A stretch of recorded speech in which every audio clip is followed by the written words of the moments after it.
ಶ್ರೀ ಗುರುಭ್ಯೋ ನಮಃ. ಸ್ನೇಹಿತರೆ ನಮಸ್ಕಾರ. ಫೆಬ್ರವರಿ ತಿಂಗಳ ಮಿಥುನ ರಾಶಿಯ ಮಾಸ ಭವಿಷ್ಯ ಹೇಗಿದೆ ಅನ್ನೋದನ್ನು ಈ ವಿಡಿಯೋದಲ್ಲಿ ನೋಡೋಣ. ಸೊ ಮಿಥುನ ರಾಶಿಯವರಿಗೆ ಗುರು ಲಗ್ನದಲ್ಲಿರೋದ್ರಿಂದ ಸ್ವಲ್ಪ ಕಾನ್ಫಿಡೆನ್ಸ್ ಕಡಿಮೆ ಆಗುವಂಥದ್ದು, ಉದ್ಯೋಗವನ್ನು ಕಳೆದುಕೊಳ್ತೀವಿ ಅನ್ನೋ ಭಯ ಹೆಚ್ಚಾಗಿ ಕಾಡ್ತಾ ಇರುತ್ತೆ. ಯಾವ ಕೆಲಸ ಮಾಡೋಕ್ಕೆ ಹೋದರೂ ಅದರಲ್ಲಿ ಅವ್ರಿಗೆ ಹೆಚ್ಚಿನ ಆಸಕ್ತಿ ಇಲ್ಲದೆ ಇರೋದನ್ನು ತೋರಿಸುತ್ತೆ. ಹಾಗೆ ಸ್ವಲ್ಪ ಮಾತಿನ ಶಕ್ತಿ, ಮಾತಿನ ಬುದ್ಧಿವಂತಿಕೆಯಿಂದ ನಿಮ್ಮ ಕೆಲಸಗಳಾಗುತ್ತೆ. ವ್ಯವಹಾರಸ್ಥರಿಗೆ ಸ್ವಲ್ಪ ಹಿನ್ನಡೆ ಅಂತಲೇ ಹೇಳ್ತೀನಿ.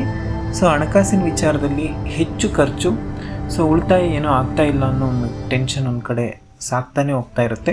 ತಿಂಗಳ ಕೊನೆಯಲ್ಲಿ ಸ್ವಲ್ಪ ಆರೋಗ್ಯದ ಕಡೆ ಗಮನ ಕೊಡಿ, ಯಾಕಂದರೆ ನರಕ್ಕೆ ಸಂಬಂಧಪಟ್ಟಂತಹ ತೊಂದರೆಗೆ ಒಳಗಾಗ್ತೀರಾ.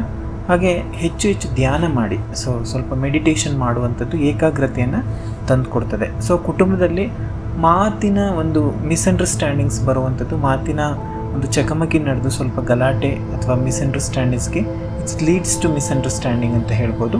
ಸೊ ಇದೆಲ್ಲನೂ ನಡೆಯುವಂಥದ್ದು ಸ್ವಲ್ಪ ಮಾತಿನ ವಿಚಾರದಲ್ಲಿ, ಯಾಕಂದರೆ ಮಿಥುನ ರಾಶಿಯವರು ತುಂಬ ಟಾಕೆಟಿವ್ ಇರೋದ್ರಿಂದ ಸ್ವಲ್ಪ ಮಾತಿನ ವಿಚಾರದಲ್ಲಿ ಜಾಗರೂಕರಾಗಿರಬೇಕು ಅಂತ ಹೇಳ್ತಾ ಇದ್ದೀನಿ. ಸೊ ಮಿಥುನ ರಾಶಿಯವರು ಈ ತಿಂಗಳು ಏನು ಮಾಡಬೇಕಂದ್ರೆ ಹೆಚ್ಚು ಶಿವನ ಧ್ಯಾನ ಮಾಡಿ, ಆದಷ್ಟು ಅಟ್ಲೀಸ್ಟ್ 10 ಮಿನಿಟ್ಸ್ ಡೇ ಧ್ಯಾನ ಮಾಡಿ, ಶಿವನ ಧ್ಯಾನ ಮಾಡಿ, ಮತ್ತು ಸೂರ್ಯ ನಮಸ್ಕಾರ ಪ್ರತಿದಿನ ಮಾಡಲೇಬೇಕು. ಹಾಗೆ ಶನಿವಾರ ಪುಳಿಯೋಗರೆಯನ್ನು ರುದ್ರಿಗೆ ದಾನ ಮಾಡಿ ಅಂತ ಹೇಳ್ತಾ ಇದ್ದೀನಿ. ಇದಿಷ್ಟು ಮಿಥುನ ರಾಶಿಯವರ ಫೆಬ್ರವರಿ ತಿಂಗಳ ಮಾಸ ಭವಿಷ್ಯ. ಸೊ ವಿಡಿಯೋ ಇಷ್ಟ ಆಗಿದರೆ ಲೈಕ್ ಮಾಡಿ, ಶೇರ್ ಮಾಡಿ, ಚಾನಲ್ಗೆ ಸಬ್ಸ್ಕ್ರೈಬ್ ಮಾಡಿ. ನಮಸ್ಕಾರ.